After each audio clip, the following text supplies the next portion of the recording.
Assalomu alaykum tomorqachilik kanali a'zolari, aziz ijtimoiy tarmoq kuzatuvchilari. Mana fevral oyining yarmiga ham kelib qoldik. Fevral martning yarmi. Ayrim viloyatlarda martning oxirigacha iskana payvand mavsumi boshlandi. Mana bugun iskana payvand ishlarini olib boramiz. Iskana payvandni diqqat bilan o'rganib, bu juda ham yaxshi natija beradigan agrotexnik ishlardan biri hisoblanadi.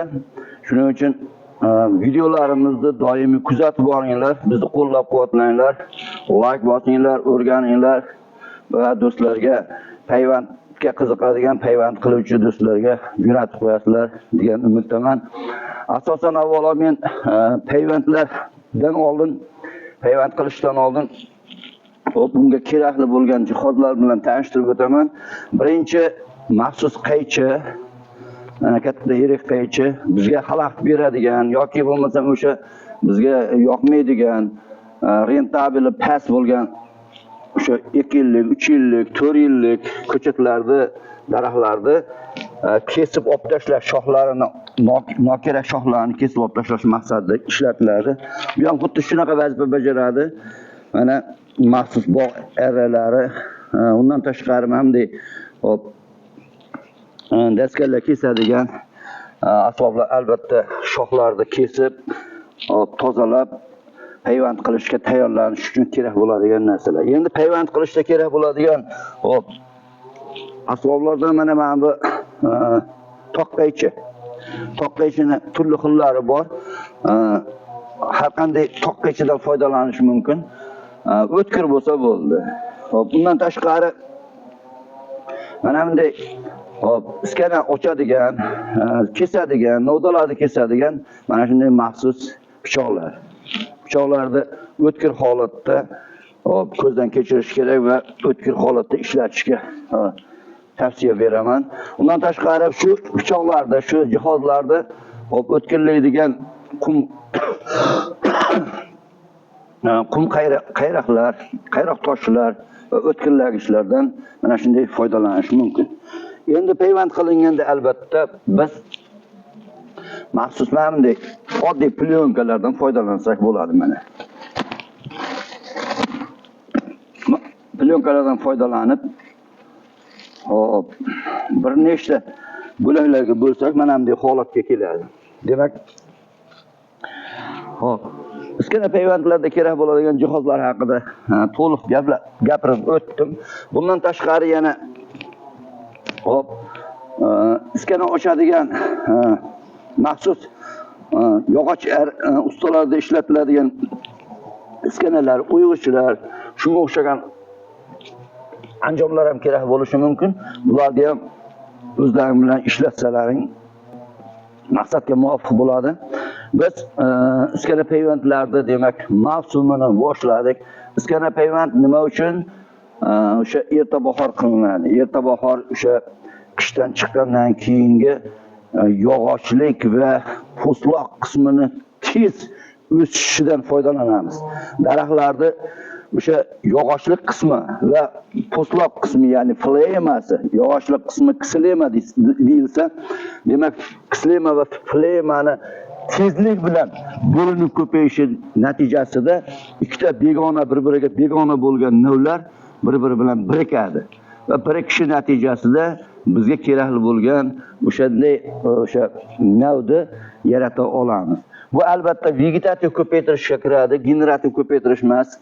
Tagidan chiqqan juda yaxshi katta bo'lib meva bergandan keyin xuddi shundan ekanda tagidan chiqqan yovvoyi ko'chatlarni olish yaramaydi. O'sha payvand qilinganda yuqorisida o'sha biz tanlagan nav paydo bo'ladi xolos. Pastki qismlari albatta oldingi avlod ajdodiga o'sha bizga rentabel past bo'lgan, natijasiz bo'lgan navlarga tortib ketadi. Shuning uchun hushyor bo'lish kerak. O'sha payvand qilinganda yuqori qismidan olinsa yaxshi natija beradi. O'sha navda olishda ham xuddi shunaqa e'tibor berish kerak. Kurtaga olishda ham va o'sha generativ qismlarini olishda ham, shu gul va mevalarni olishda ham xuddi shu narsalarga e'tibor berish kerak. Shu ulanganda yuqori qismidan olinsa, sizlar adashmaysizlar. Xo'p, bu yerda bir necha daraxtlarni payvand qilib ko'ramiz. Vegetativ ko'paytirishda demak iskana payvand usuli mavsumi mana shu fevralda yarimidan boshlandi va martda yarimigacha yoki oxirigacha qilsa ham bo'ladi. Lekin martdan o'tib ketsa bo'lmaydi. Nimagaki kurtaklar uyg'onib qolgandan keyin u ko'karish foizi, qobiliyati susayib ketadi, pasayib ketadi. 100 tadan pastga tushib ketadi. Agar shu o'zi iskana payvandlarning ichida eng nozigi hisoblanadi. Kurtak payvandga nisbatan iskana payvand eng nozigi va ko'karish qobiliyati 50 ga 50 bo'ladi. Bilib olinglar, 100% ko'karish ehtimoli kamroq. Sababi biz juda ko'p xatoliklarga yo'l qo'yamiz. Shuning uchun ham bu iskana payvand nozik ish bo'lganligi uchun erta bahor vaqtida payvand qilish kerak bo'ladi. Endi bu hechdan ko'ra kech. Endi agar mabodo ko'karmasdan o'rnashmay qolsa, keyingi payvand turlarini ham men sizlarga o'rgatib boraman va ulardan o'zlaringga o'sha foydali tomonlarini bemalol olishlaring mumkin bo'ladi. Endi bu yerda hop fevralda mana yarimi 12-fevral bugun yarimidan boshlanadi deylik. Payvand qildikda va sovuq tushdi. Qattiq sovuq bo'ldi. 0 gradusga tushdi yoki undan ham pastroqqa tushib qoldi yoki juda ham sovib ketdi.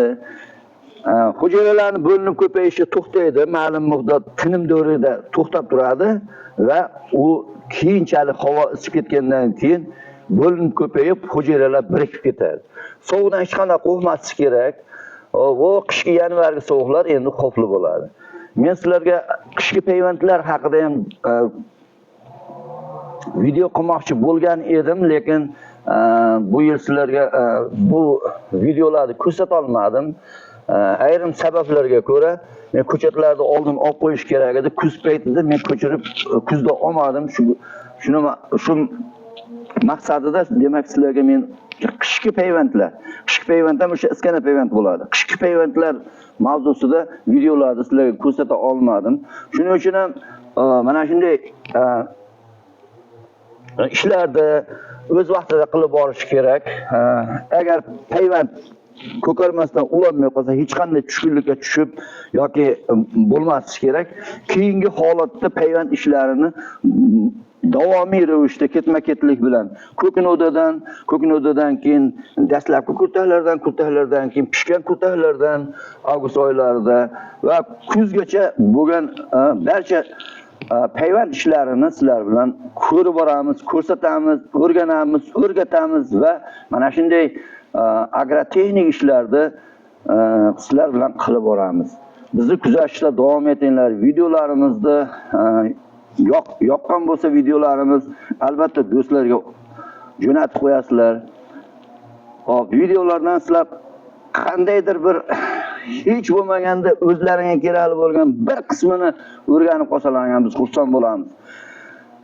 Qishloq xo'jaligini rivojlantirish, yangi navlarni ulash, ko'paytirish, ulardan ko'proq mo'l hosil olish maqsadida qilayotgan ishlarimizga Alloh kuch-quvvat bersin. Sog'lik, salomatlik tilayman. Bizni videolarimizni kuzatib boringlar. Like bosib, qo'llab-quvvatlanglar, obuna bo'linglar. Sog' bo'linglar, bizni kuzatishda davom eting.